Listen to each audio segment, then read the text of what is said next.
Le pedimos por nuestro estudio bíblico que sea usted hablando, es su palabra. Le pedimos que abra nuestro entendimiento, nos dé sabiduría para comprender su palabra y use este vaso. Le doy gracias por permitirme traer esta palabra. En el nombre de Jesús, amén.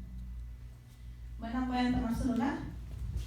Vamos a comenzar con la clase número 7, como ya lo dije, toca el tema, el título es Los diáconos. Vamos a estar estudiando en este día los diáconos y lo encontramos en Hebreos, en Hechos 6 del 1 al 7. En el libro de los Hechos encontramos el subtema es los griegos, dice en Hechos 6.1, si podemos ir ahí. Si pueden abrir su Biblia en Hechos 6.1.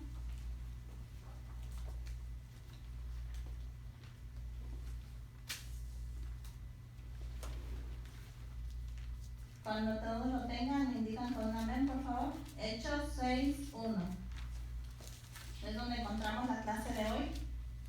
Y vamos a hablar sobre los griegos, primeramente. Apunten por ahí el tema de esta lección, que son los diáconos. Se me sigue cerrando cada que pongo el tema. Pero son los diáconos. Si lo pueden apuntar, porque recuerdo que a veces les he preguntado y nos acordamos de la lección, pero no nos acordamos del tema. Para los hermanos que no están aquí, que no saben, estas lecciones tienen su prueba. Todos hacen una prueba después de la lección. Son preguntas sobre la lección. Entonces, alguien de los hermanos escribió el tema pasado y me gustó mucho porque así no se les olvida. Alguien lo escribió, pero ¿alguien de ustedes se acuerda de cuál fue el tema de la clase pasada? ¿Lo pueden decir fuerte, por favor? Todas las cosas en común. Ajá, estuvimos hablando sobre todas las cosas en común. No sé si todos se acordaban del tema, porque nos acordamos siempre de la lección, pero a veces se olvida el tema.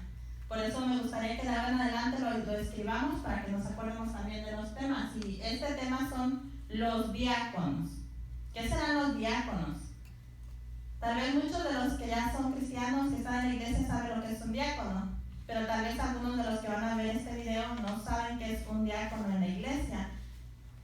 Así como los pastores, ¿por qué están los pastores? ¿Cómo es que se ponen? Entonces, sabemos que los pastores Dios les da el llamado y al pastorado, y es Dios quien nos llama. Pero también no solamente es el pastor. En la iglesia no solamente funciona el pastor, porque si viniera el pastor y tuviera una licencia y supiera predicar mucho y tuviera mucho instituto y fuera una buena persona, si viniera y estuviera aquí parado, pero no hubiera nadie en las bancas, no hubiera otras personas que ayudaran a hacer las cosas, pues no creo que acabara de que él pudiera solito hacer todo.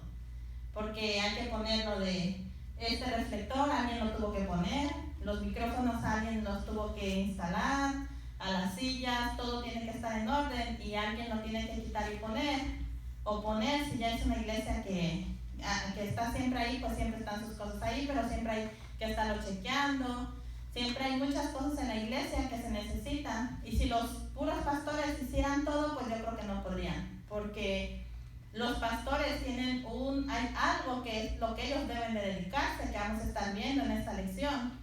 Pero en la iglesia Dios también instituyó a los diáconos. Dios puso a los diáconos allá arriba, miren, pero les digo que siempre se me cierra cuando quiero enseñárselos.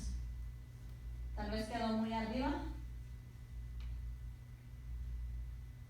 A ver si, no sé si lo alcanzan a ver, pero es los diáconos. ¿Por qué?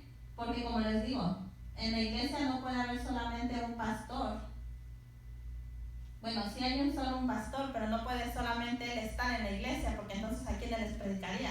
¿Y quiénes ayudaríamos a hacer todo lo demás? Si vemos el pueblo de Israel, los levitas eran los encargados, pero no era solamente el sumo sacerdote, sino que estaban todos los demás sacerdotes. El sumo sacerdote es el que entraba una vez al año y era el principal, digamos, pero estaban los sacerdotes, todos los demás sacerdotes. Entonces en una iglesia no solamente se requiere el pastor, debe estar el pastor, pero todos son importantes, todos somos importantes y a todos Dios nos pone algo que hacer para su obra. Dios nos instituye a todos para hacer algo. No es que el pastor le puso y usted lo tiene que hacer, algo así. No, nosotros lo hacemos para Dios y es Dios el que nos pone a hacer eso. Entonces sobre eso vamos a estar hablando en este día, porque Dios instituyó personas que ayuden en su obra, que trabajen para su obra. Aparte del pastor, hoy no vamos a estar hablando del pastor, vamos a estar hablando de las personas que ayudan en la iglesia, a cualquier cosa que usted trabaje en la obra de Dios, usted es puesto por Dios. Y ahorita vamos a ver que no lo hacemos para el pastor, no lo hacemos para la esposa del pastor, no lo hacemos para nuestro familiar, no lo hacemos, lo hacemos para Dios. Y Dios es el que nos pone. Vamos a ver en Hechos 6, del 1 al 7. Dice, si ven el título, dice, elección de los 7 diáconos. Dice, en aquellos días, como creciera el número de los discípulos, hubo murmuración de los griegos contra los hebreos, de que las viudas de aquellos eran desatendidas en la distribución diaria. Entonces los 12 convocaron a la multitud de los discípulos y dijeron, no es justo que nosotros dejemos la palabra de Dios para servir a las mesas. Buscad pues, hermanos, de entre vosotros a 7 varones de buen testimonio, llenos del Espíritu Santo y de sabiduría, a quienes encarguemos de este trabajo. El versículo 4 dice, del libro de Hechos 6:4 dice, y nosotros persistiremos en la oración y en el ministerio de la palabra.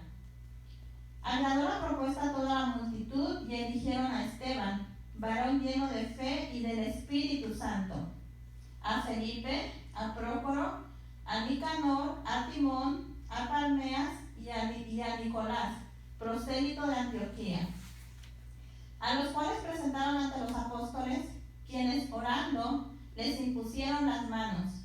Y crecía la palabra del Señor y el número de los discípulos se multiplicaba grandemente en Jerusalén. También muchos de los sacerdotes obedecieron a la fe. Aquí encontramos los diáconos. Vamos a leer ahora nuestras fotos. Dice los griegos. Vamos a ver por qué aparecieron los diáconos, por qué es necesaria más gente aparte del pastor que se encargue de las cosas de Dios. Y vamos a ver a los griegos. Este es un pequeño ejemplo de lo que a veces pasa en la iglesia, por lo que es necesaria más personas para trabajar para Dios. Aparte de que Dios a todos nos dio talentos, nos dio dones, y es Dios el que nos las da. No es el pastor ni es nadie más, es Dios quien nos da eso. Entonces es a Dios para quien hacemos. Tengamos siempre bien en nuestra mente eso, que todo lo que hacemos en la iglesia lo hacemos para Dios. Entonces vamos a leer, dice, en Hechos 6:1 se lee la narración del descontento de los griegos que se quejaron de que las viudas griegas eran desatendidas. Aquí los griegos se estaban quejando diciendo que sus viudas de ellos eran desatendidas, que no les daban bien la atención. Entonces vamos a ver quiénes eran los griegos. Dice, es preciso entender claramente quiénes eran. En primer término, no eran griegos, sino judíos, de sangre judía como los hebreos. Los judíos griegos eran judíos que vivían en el extranjero y estaban visitando a Jerusalén en el tiempo de Pentecostés. O eran judíos que habían vivido en el extranjero, pero ahora vivían en Jerusalén. Ellos eran judíos, pero se fueron a vivir a otro lado y estaban visitando Jerusalén, pero estaban visitando Jerusalén, se habían ido a vivir a otro lugar y estaban visitando habían vivido en el extranjero, pero ahora habían regresado a vivir a Jerusalén. Por eso se les llamaba griegos, pero ellos eran también judíos. Dice, hablaban griego. ¿Por qué? Porque habían vivido. Como si usted se va a vivir a otro país, tal vez nació en México, nació en Guatemala, nació en El Salvador, en Nicaragua, en España, en otro lado. Y ahí nació, pero si sus papás lo trajeron chiquito a Estados Unidos, entonces pues solamente conoce el idioma de ese país por sus papás, pero habla más inglés, como mis hijos. Bueno, ellos sí nacieron aquí, pero si un ejemplo, ellos hubieran nacido en México, de donde yo soy, y los hubiera traído yo chiquitos, ellos ya estudiaron en la escuela aquí, están estudiando, y su primer idioma ahora es inglés. Ellos hablan más inglés, escriben más el inglés. ¿Por qué? Porque en la escuela, que es donde les enseñan todo eso, a leer, a escribir, a todo eso, les enseñan en inglés. Entonces eso le pasaba a estos griegos. Se habían ido a otros lados y estaban ahora, pero eran judíos. Estaban todos en Jerusalén y eran judíos, pero se habían ido a vivir a otro lado. Entonces dice, ellos hablaban griego y la cultura, las costumbres y las ideas griegas influyeron mucho en ellos. Por esta razón fue que fueron llamados judíos griegos o helenistas. O sea, sí se les reconoce que eran judíos, pero siempre tuvieron la distinción de que eran judíos griegos o helenistas, porque ellos habían estado viviendo en ese otro país. Entonces, dice, sin duda los griegos eran más prósperos y gozaban de un modo de vivir más cómodo. Eran más receptivos y menos confiados a la tradición que los judíos palestinos. Entonces, ellos, los helenistas se les llamaba también, serían conscientes de las diferencias de lengua y cultura. O sea, ellos estaban conscientes que no tenían tan arraigada la cultura como los judíos que se habían criado en Israel, en Jerusalén. Entonces, eran muy sensibles a una diferencia presunta de trato por parte de los apóstoles. O sea, ellos nomás estaban diciendo, quién sabe en qué momento nos vayan a hacer menos o nos vayan, porque nos sienten diferentes, porque nos criamos en otro lado o vivimos en otro lado, y los demás siempre habían estado en Jerusalén. Dice, en la administración de la iglesia, o sea, ellos nomás estaban esperando a ver en qué momento los apóstoles o los encargados los hacían como que un poquito menos, porque habían vivido en otro país. Dice, no sabemos si las viudas griegas fueron desatendidas o no, pero cuando algunas irregulares parecían levantarse, los griegos estaban listos para quejarse, porque estaban pues como a la defensiva, como diciendo, aquí a lo mejor no nos quieren mucho, porque aunque somos judíos, vivimos mucho tiempo en el extranjero, o todavía actualmente vivimos en el extranjero, pero venimos a Jerusalén. Entonces vamos a seguir leyendo. Dice, posiblemente era la primera vez que un espíritu de nacionalismo afectó a la iglesia. O sea que esta vez puede ser el primer ejemplo que se mira en la Biblia de esas cosas que pasan en la iglesia, que a veces unos son de un país, otros son de otro, y siempre pues la persona piensa que lo van a hacer menos o algo así por ser de otro país, o entre hermanos también hay eso de que tú eres de este país, todo eso. Tal vez ahí fue el primer lugar donde se dio este hecho. Pero vamos a ver qué pasó.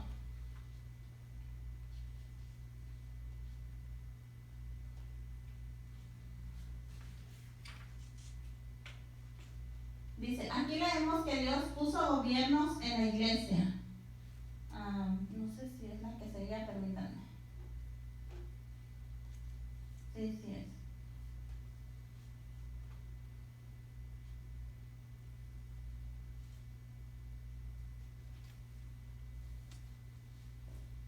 No estoy tan segura. Sí, es esta, no era la que, no era. Entonces, dice, el gobierno de la iglesia. Esto lo encontramos en 1 Corintios 12:28. Cómo Dios estableció el gobierno en una iglesia. Como les digo, no puede ser solamente el pastor. El pastor ya tiene su responsabilidad de parte de Dios, pero Dios estableció a que todos los de la iglesia nos ha dado algo que podemos hacer para su obra. Entonces dice que Dios puso a un gobierno en la iglesia.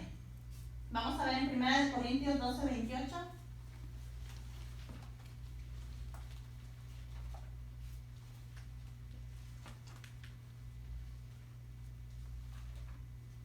Gloria a Dios.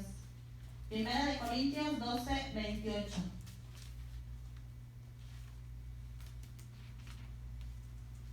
Dice, en el nombre de Jesús dice, y a unos puso Dios en la iglesia, primeramente apóstoles, como hemos estado hablando de ellos, apóstoles.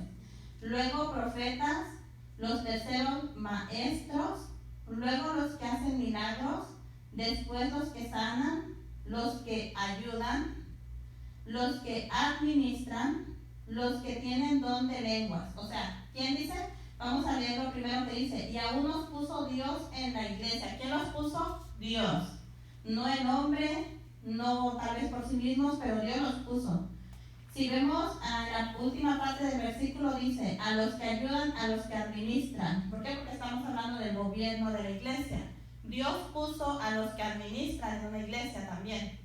Entonces, porque a veces decimos, ¿y él por qué es esto? ¿O por qué esta iglesia se gobierna de esta forma? Porque Dios puso a todos, Dios nos puso a hacer algo para que hiciéramos algo. Entonces vamos a seguir en el otro.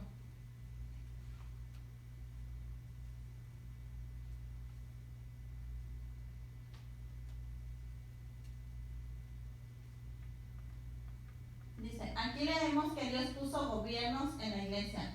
La palabra gobierno, miren a qué se refiere, dice, al poder de reinar, al control organizado que Dios ha puesto en la iglesia para mantener el orden entre los creyentes.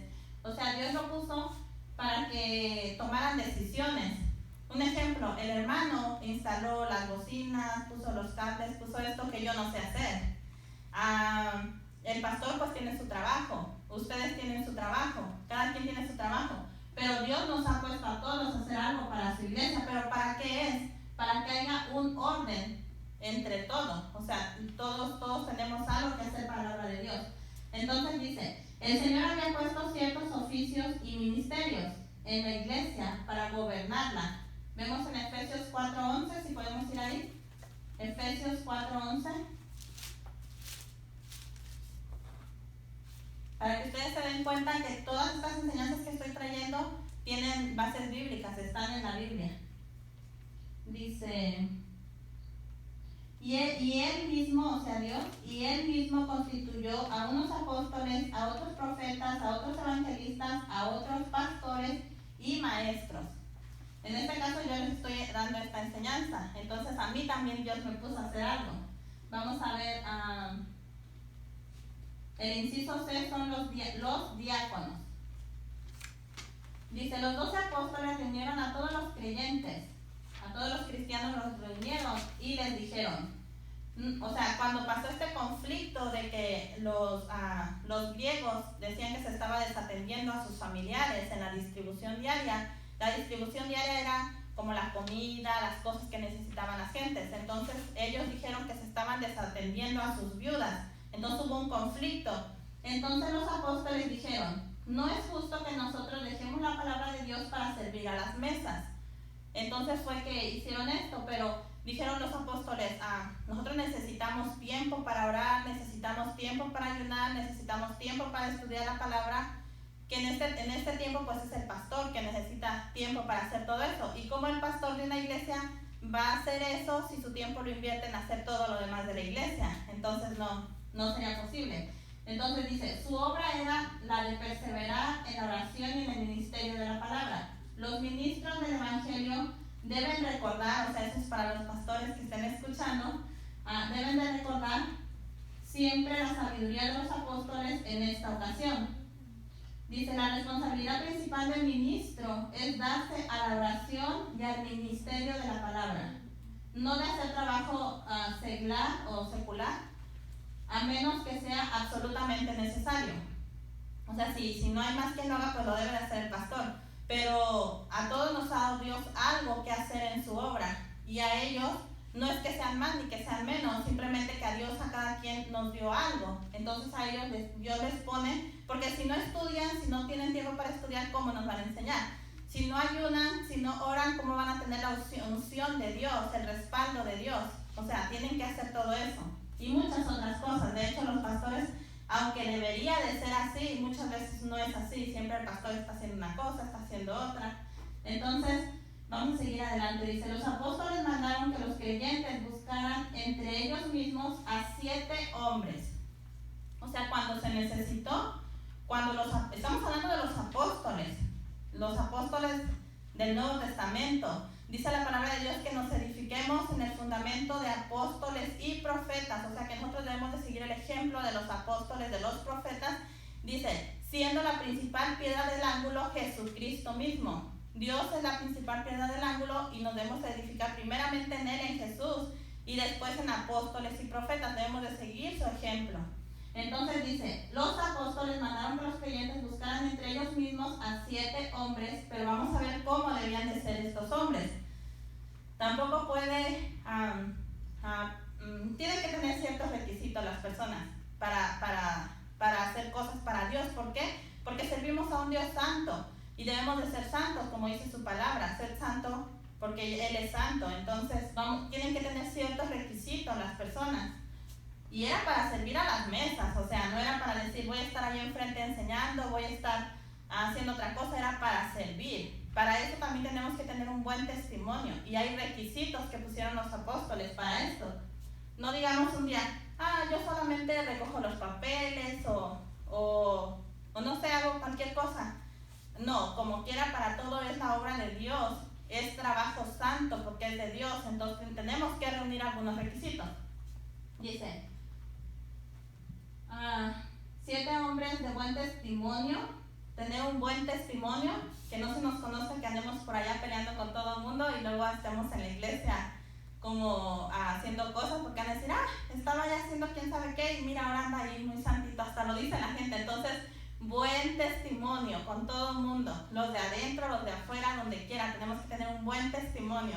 Y no, si llegamos a cometer algún error porque somos humanos, ok, vayamos, disculpémonos con esa persona y sigamos adelante o pidamos, arreglemos nuestras cuentas y estemos de buen testimonio ante todos. Dice, de buen testimonio, llenos del Espíritu Santo. Definitivamente tenemos que tener una vida de oración para que estemos llenos del Espíritu Santo. Aparte de que eso definitivamente es indispensable para la salvación, porque el Espíritu Santo, como les digo siempre a mis hijos, es como un imán que cuando Dios venga, por medio del Espíritu Santo vamos a ser levantados. Tenemos que tener el Espíritu Santo. Entonces, de buen testimonio, llenos del Espíritu Santo y de sabiduría también. Tenían que ser hombres y tenemos que ser hombres y mujeres llenos del Espíritu Santo, de sabiduría. Porque si no, de repente podemos estar peleando con las personas o haciendo cosas que no estén bien o dando un mal consejo. Pero debemos de ser personas llenas de sabiduría también. Dice, así lo hicieron y los apóstoles les impusieron las manos, oraron por ellos. Cuando usted comience el liderazgo, pase y que su pastor ore por usted. Dice, les impusieron las manos y los ordenaron como diáconos. Entonces, todos en la iglesia estamos impuestos, Dios nos pone y el pastor o el encargado de la iglesia, el pastor en este caso, o los apóstoles en ese tiempo, imponen sus manos sobre nosotros y estamos apartados para hacer ese trabajo. Dice, los nombres de los 7 diáconos eran Esteban, ¿se alcanzan a mirar? Sí.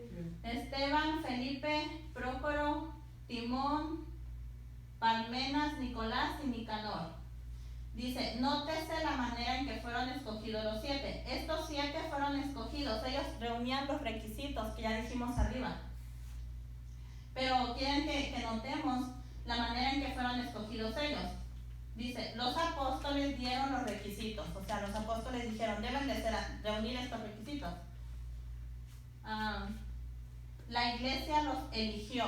O sea, por decir, cuando tenemos nuevos liderazgos, cuando la iglesia ya es grande y se requiere que haya líderes de cada cosa, entonces se le dice a la iglesia, porque nosotros nos conocemos, somos una familia y nos conocemos. Y, por ejemplo, yo no sé, tal vez, no sé si esté bien o no, pero no quisiera tener como de líder a una persona que pues no fuera de buen testimonio, que no fuera un ejemplo para mí. Entonces, la iglesia dice, los eligió.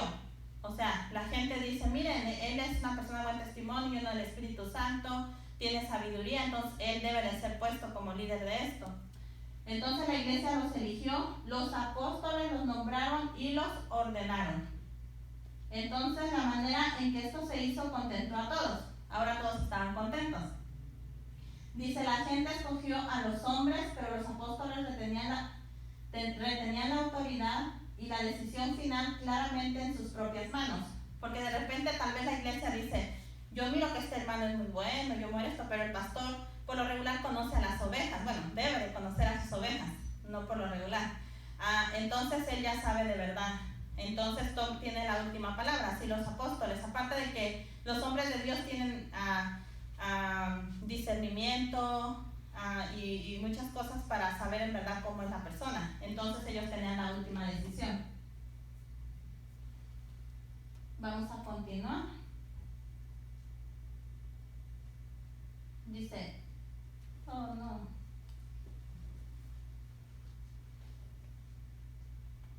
Esa era, ¿verdad? Dice, también se debe notar que los 7 tenían nombres griegos. Los nombres que miramos eran nombres griegos. Dice, es muy probable que todos fueron griegos. Dice, ¿qué manera más grata y maravillosa usaron los apóstoles para resolver el problema? Dice, y restaurar la unidad. O sea, dijeron, ellos están descontentos porque tal vez se está desatendiendo a sus familiares. Dijeron, pues vamos a buscar personas de ellos mismos para que ellos miren que todo es transparente, todo está bien hecho, todo está bien y que ellos mismos se encarguen de hacerlo. Entonces ellos dijeron, no, sí nos tienen en cuenta, no nos hacen diferencia porque seamos criados en otro lugar o hablemos otro idioma o las diferencias que ellos tenían.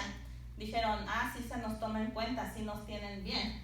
Entonces dice, si antes los helenistas creían que no podían confiar en los hermanos hebreos, ahora se dieron cuenta de que los hebreos confiaban en los griegos. O sea, los hebreos sí estaban confiando en ellos porque incluso les encargaron que hicieran el trabajo y pues no vas a encargar de algo a alguien que tú no confías que lo va a hacer bien. Entonces, los hebreos sí confiaban en ellos, entonces ya se les quitó a ellos esa idea de que porque nos criamos allá, porque hablamos otro idioma, por eso nos hacen diferente y nos discriminan. Pero ya se les quitó esa idea porque no era así. Entonces dice, los requisitos de los diáconos. Vamos a leer Hechos 6:3.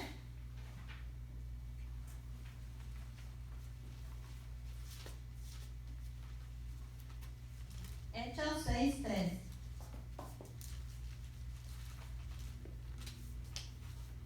Dice, buscad pues, hermanos, de entre vosotros a 7 varones de buen testimonio, llenos del Espíritu Santo y de sabiduría, a quienes encarguemos de este trabajo. Dice, se leen los requisitos de los diáconos en esta cita que leímos. Tenían que ser varones. Dice, la palabra griega que se emplea aquí es la que específicamente indica el sexo masculino. O sea, estos 7 diáconos, en esta palabra, en la palabra griega que fue escrita la Biblia, especifica que deberían de ser varones. Dice, no se podía escoger a mujeres. También si recordamos, los 12 apóstoles eran varones. También para estos diáconos los apóstoles dijeron que se escogieran a 7 varones. Vamos a ver el número 2, dice, de entre vosotros. Era preciso que los diáconos fueran miembros de la iglesia. Debían pertenecer a la iglesia, a esa iglesia. Los que no pertenecían a la iglesia no podían participar en el gobierno de la iglesia. ¿Por qué? Porque pues es una iglesia, somos una familia y debemos de ser, nos deben de gobernar pues mismas gentes de la iglesia, porque si viene alguien de otra iglesia, pues no conoce la iglesia, todo eso, me imagino que era el mismo motivo. Entonces debían de ser de la iglesia, miembros de la iglesia, de buen testimonio, debían ser hombres de buena fama, llenos del Espíritu Santo, llenos de sabiduría, debían ser hombres de entendimiento. Y en 1 Timoteo 3, del 8 al 13 se leen más requisitos. Vamos a ir ahí para mirarlos, para que ustedes vean las citas bíblicas donde están. 1 Timoteo 3 del 8 al 13.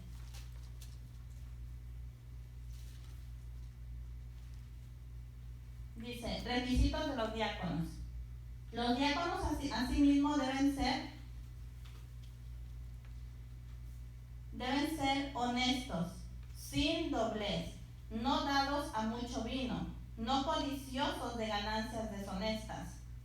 Al 13 dice, que guarden el misterio de la fe con limpia conciencia, y estos también sean sometidos a prueba primero y entonces ejerzan el diaconado, si son irreprensibles. Dice, las mujeres asimismo sean honestas, no calumniadoras, sino sobrias, fieles en todo. Los diáconos sean maridos de una sola mujer y que gobiernen bien sus hijos y su casa. Porque los que ejerzan bien el diaconado ganan para sí un grado honroso y mucha confianza en la fe que es en Cristo Jesús. Ahí nos dicen más requisitos de los que deben de tener los diáconos. Tenían que ser así para poder, entre toda la iglesia o entre toda la multitud de ese tiempo, tenían que encontrar personas así que reunieran los requisitos. Porque queremos que nuestros líderes sean un ejemplo para nosotros, ¿verdad que sí? Entonces vamos a seguir.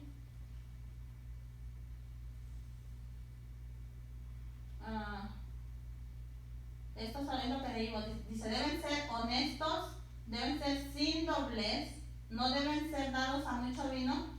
Ahí se mira una manchita porque cuando puse el marcador, no sé qué tenía y se manchó la hoja.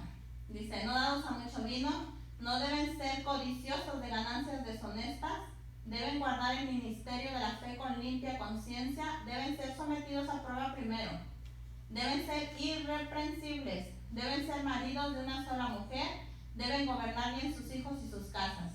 Fácilmente podemos entender la importancia de este oficio al estudiar dichos requisitos, o sea, que todo lo que hagamos para Dios, todo lo que hacemos es muy importante. Entonces dice que que podemos mirar en los requisitos que se pedían la importancia del oficio, la importancia de todo lo que hacemos para Dios. Dice, los resultados de este acontecimiento, ya estamos terminando, estamos en los resultados. Ya hemos visto en las otras lecciones que cada cosa que hacemos pues nos trae los resultados. Y en estos resultados fueron, en Hechos 6, 7 leemos, si podemos ir ahí.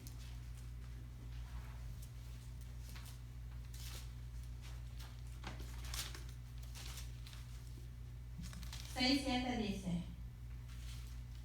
y crecía la palabra del Señor, y el número de los discípulos se multiplicaba grandemente en Jerusalén. También muchos de los sacerdotes obedecían a la fe. Ese era el resultado. Después que hubo más organización y las cosas fueron repartidas entre todos, se fueron multiplicando, porque por decir, si todo lo hace el pastor o si todo lo hacemos nosotros o si hay muy poquita gente haciendo, pues hay cosas que se necesitan. Entonces siempre es mejor repartir, cuando ya hay más gente, repartir entre todos el trabajo. Este es el último, estamos terminando como les comenté. Dice, este avivamiento tuvo lugar porque se había restaurado la unidad. Siempre que la iglesia está unida, cosas pasan. Dice, todos los creyentes estaban contentos y los apóstoles podían darse a la oración y al ministerio de la palabra. O sea que ya no estaban los griegos descontentos, porque ahora sus viudas sí estaban siendo atendidas. Pero de ellos mismos se pusieron personas. No los apóstoles dijeron, ellos tienen razón, tenemos que hacer más para esto, no, sino que se repartieron los trabajos. Dice, debemos notar también que por lo menos 2 diáconos llegaron a ser evangelistas. De esos 7, por eso es muy importante trabajar en la obra de Dios, porque Dios te va mirando, Dios va mirando tu corazón, tu deseo, tu amor hacia Él, porque hace las cosas. A mí me ha gustado mucho trabajar para la obra de Dios. Allá en Arizona, me acuerdo que estuvimos con mi esposo, casi siempre hacemos todo juntos. Tuvimos liderazgos de cosas y amábamos trabajar para los hermanos, para la obra. Entonces es algo que ha estado en nosotros y debe de estar en cada uno de nosotros, el amor a la obra de Dios. Siempre tenemos que amar su obra, porque es para que más gentes vengan al conocimiento de la verdad. Entonces dice, estos 2 diáconos llegaron a ser evangelistas.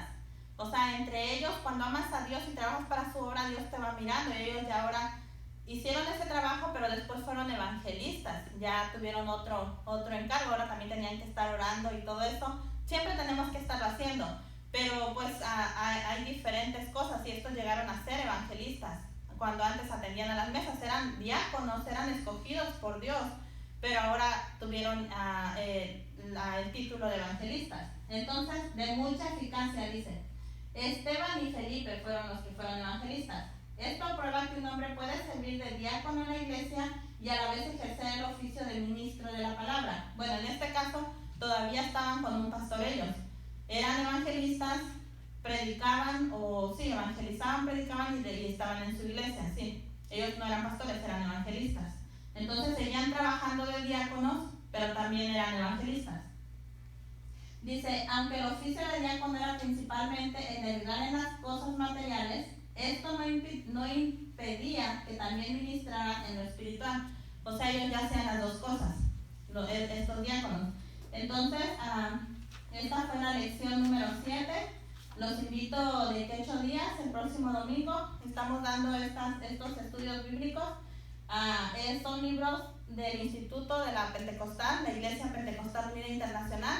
Y como vemos con las citas bíblicas, todas las lecciones que trae, todo lo que explicamos es basado en la Biblia, está en la Biblia. Entonces se los recomiendo, ya sea que si ustedes mismos los quieren adquirir, pueden hacerlo en la librería de la Iglesia Pentecostal Unida Internacional, o incluso me pueden decir a mí, si usted vive en otro país, yo se los hago llegar. Si usted me escribe en Facebook o en YouTube, a mi Messenger pueden escribirme y yo se los hago enviar a ustedes. Si usted vive en Estados Unidos, pues me puede mandar el dinero y yo se lo compro, o usted directamente cómprelo. Porque pues en Estados Unidos tienen el valor estos libros como de entre 5 y 10 dólares, entonces no es mucho para nosotros. Yo creo que hasta un niño lo puede comprar. Entonces les invito a comprar estos libros en la iglesia, en la librería de la Iglesia Pentecostal o en las conferencias nacionales donde vamos, porque nos explican un poquito más. Nosotros leemos en la Biblia y pues leemos todo lo que dice la Biblia, pero cuando se te explica un poquito más, a veces se te abre más el entendimiento. Entonces son importantes, es bueno, y son libros que se requieren también para que los que van a ser pastores adquieran su licencia. Deben de haber leído todos estos libros, son muchos libros. Entonces, pero también me puedes seguir cada 8 días, voy a estar trayendo estas enseñanzas, una lección cada domingo. Y pues Dios les bendiga a todos y gracias por escucharme. Dios les bendiga.